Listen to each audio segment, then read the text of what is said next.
If you are codependent in any way, if you feel like you fixate both on people, romantic partners, friendships, and goals, and work and clients, you fixate, you get desperate, you really want something, you kind of zero in on it, obsess over it, it takes up your mental space. Listen to this. Really seriously listen to this, because I identify with all these things and I've been working through it in such a powerful way through somatics and through what I teach, and I want to teach you about it. Welcome to Deep Within. On this show, we dive deep into the nervous system, emotional healing, and transformation from within the body. When I started my personal development journey, it was all in the mind, doing affirmations, visualizations, listening to endless motivational videos. And I found that this approach, without actually getting my body on board, only left me in deeper shame and distress. So this is actually how I discovered somatic body-based healing. My name is Marina Yanai Treiner, and I am the Compassionate Somatic Coach. I'm gentle, sensitive, and I love deep conversations. I'm so excited and so glad you're here, so we can feel like we're together in our own little bubble of deep talks. Here's something you might not realize. When we fixate on something, what we're actually doing is our nervous system is trying to complete a cycle. It's trying to find a resolution to uncertainty. And I bet if you are relating to being codependent, to fixating on people and goals, you really struggle with uncertainty. Like, it drives you nuts. You're not one of those people that's like, ooh, I love, adventure and surprise. I love surprises and I love being led, but I really don't like situations where I feel uncertainty and I don't know where they're going to go. And interestingly, in my astrology, which I know a little bit about, if you know your astrology, if you know the time you were born in the place, look up your North Node. It's so fascinating. Okay, I'm not an expert in this. I'm just telling you right now. But I do this with my clients because it gives me like a lot of information about their personality and who they are. And I have them look up their North Node, and it basically tells you what you're working on, like what you're working towards. Because we all have like a different thing that we're meant to shift, right? Like, some people need to be more rigid and structured. Some people need to be way less rigid and structured, right? And so when I work with clients, I always want to look at, okay, where are they meant to go and what are they meant to learn? And that's really helpful to see through the North Node. And you could actually ask AI, like you can put in, or any website, you can ask, like, you can put in the day you were born and the time and ask what your North Node is. Anyways, I digress. My North Node is Pisces.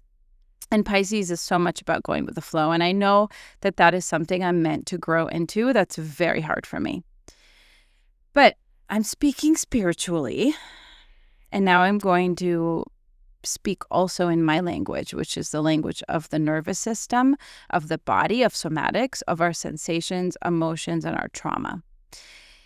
When we've had a childhood where our caregivers really didn't show up, either they neglected us emotionally or even abused us emotionally or physically, we're always going to want to complete that cycle. And what I mean by that is we're going to want to have the correct, right experience. And that is an experience of a loving, safe parent. And if you haven't had a loving, safe, stable parent, you are always going to crave it. And that's so normal, because that's what a human is supposed to have. That's how our nervous system gets built, right? It begins from this place of safety, of secure attachment with a caregiver. And if we don't have that, our nervous system is going to struggle. And that makes so much sense. And our nervous system is meant to basically use up energy, right, for survival. Some of your energy in your body goes towards digestion, towards, your heart beating, like all these different functions. And one of the functions is survival, meaning getting away from threat and getting close to pleasure. Very basic. And so when we haven't had secure attachment in our childhood, our nervous system is wanting to finish that threat response. And that threat is so difficult to comprehend because it's not like a tiger chased me, I ran away, and now I'm safe. It's very different. It's like a tiger crawled in the jungle and I could hear it all the time, and it was everywhere, and it lasted for years, and I was always wondering, like, when is it actually going to kill me, to get me, right?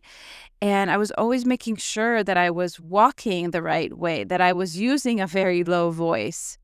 That was your fucking childhood.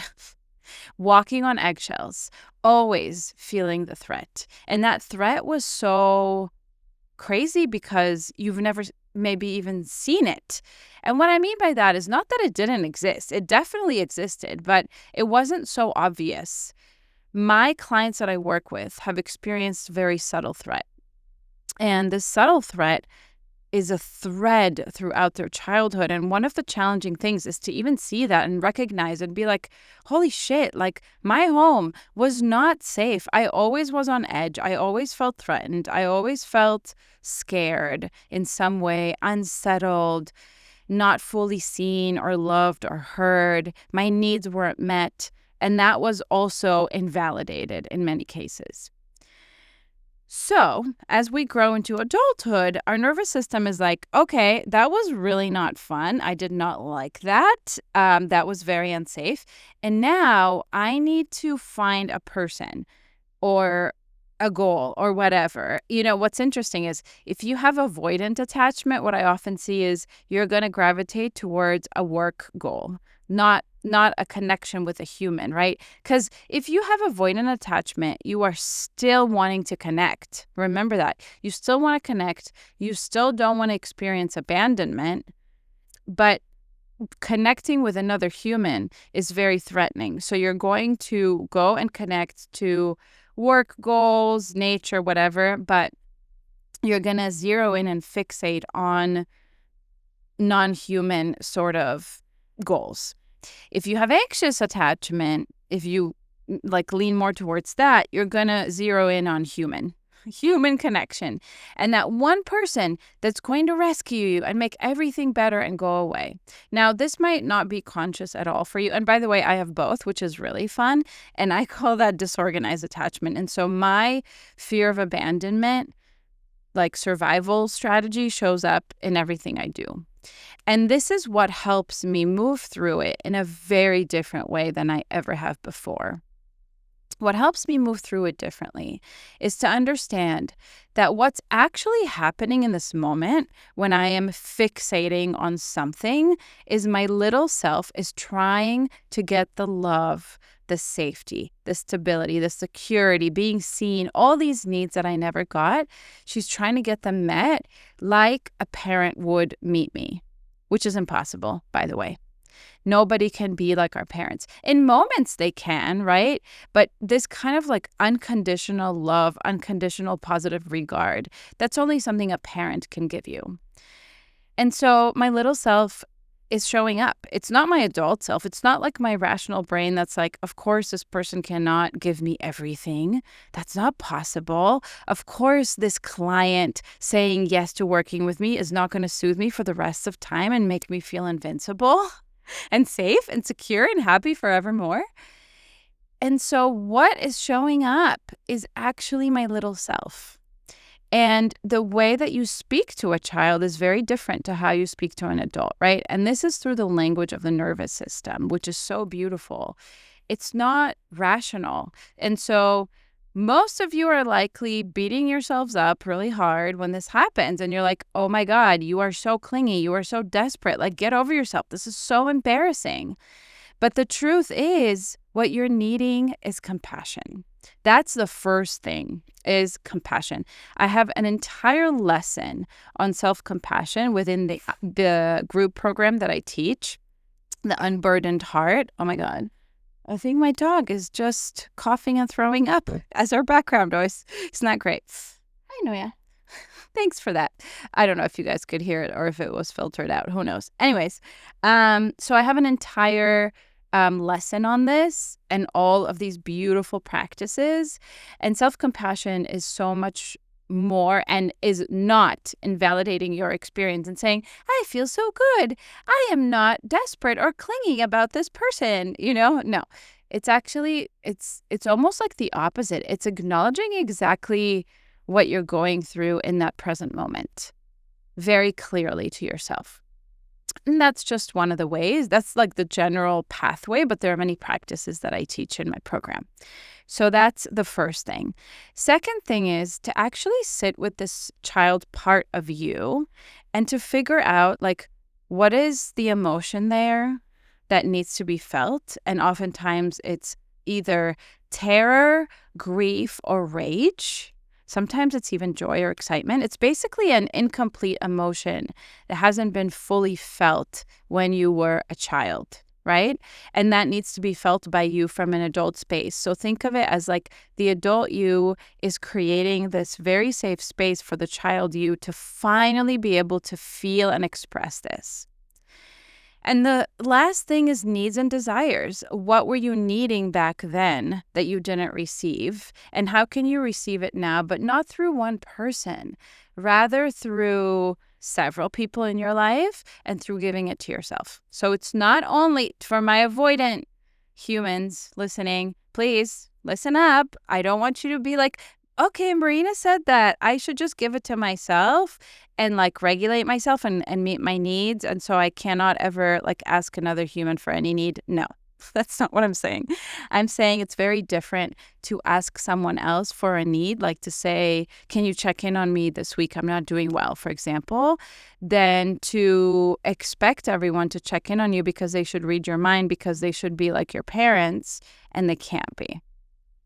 And that's where we are expecting our needs to be met from a child part. People cannot read your mind, not because they don't love you or care about you, but because they are humans that are having their own journey and struggle and all the things. And so you have to communicate from your adult self. And I know that's hard, and that's a whole other topic that we can get into.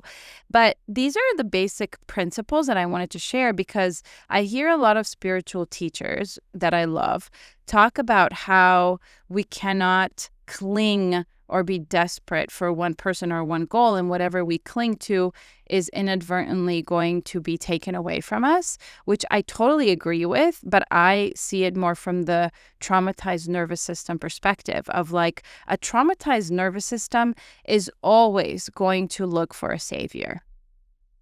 Always, because that savior is a proxy for the parents that never showed up.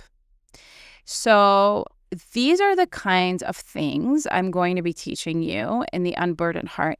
This is not just like an educational program to help you understand these concepts.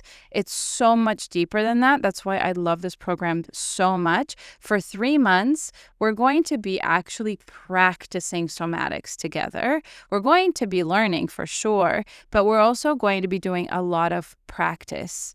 And what that looks like is feeling our bodies, feeling our sensations and our emotions in a context of safety, and moving through creating a new relationship with your emotions, with your needs, like really listening to yourself. And I am watching participants completely shift the way that they show up to themselves and the way that they show up to situations that were extremely triggering in their lives up until now, and they would just drown in it. They would just forget all their needs, all their desires, be doormats for other people, totally cling to people, and, just willing to give away all of themselves just to get a little bit of love.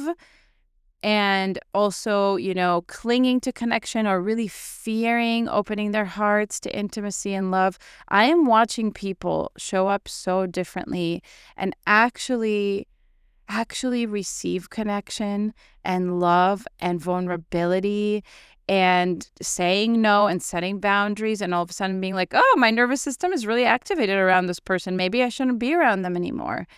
It is incredible. So I really want you to have this beautiful experience with us. This is a 3-month program. We have 3 sessions that are 90 minutes each month. There's a Slack space where you can ask questions. It's very intimate. We have a lot of interaction, but at the same time, if you feel like, oh my God, that's so overwhelming, I don't want to have a lot of interaction, I want you to know that I get that. I've been there. I've been that person. And there's no way that you have to show up. That's what's so beautiful. You just get to be you. You can turn off your camera. You can watch the replay. You can ask questions or just observe. And that's how we heal. And this kind of safety of being ourselves, being our authentic selves, exactly where we are in that moment. So I'm really proud of this program. And all the info about it is going to be in the show notes. Thank you for being here. I will see you very soon. Thank you so much for joining me and listening to this episode. If you liked it, please make sure to leave me a review so that more beautiful humans can get to this podcast, and subscribe to the show. And please do share it with a friend who would benefit. And I always love to hear from all of you on Instagram, so visit me there at marina.y.t. I share really awesome content and would love to hear your comments about the episodes. Until next time, I love you so much and I appreciate you. Have the most beautiful day.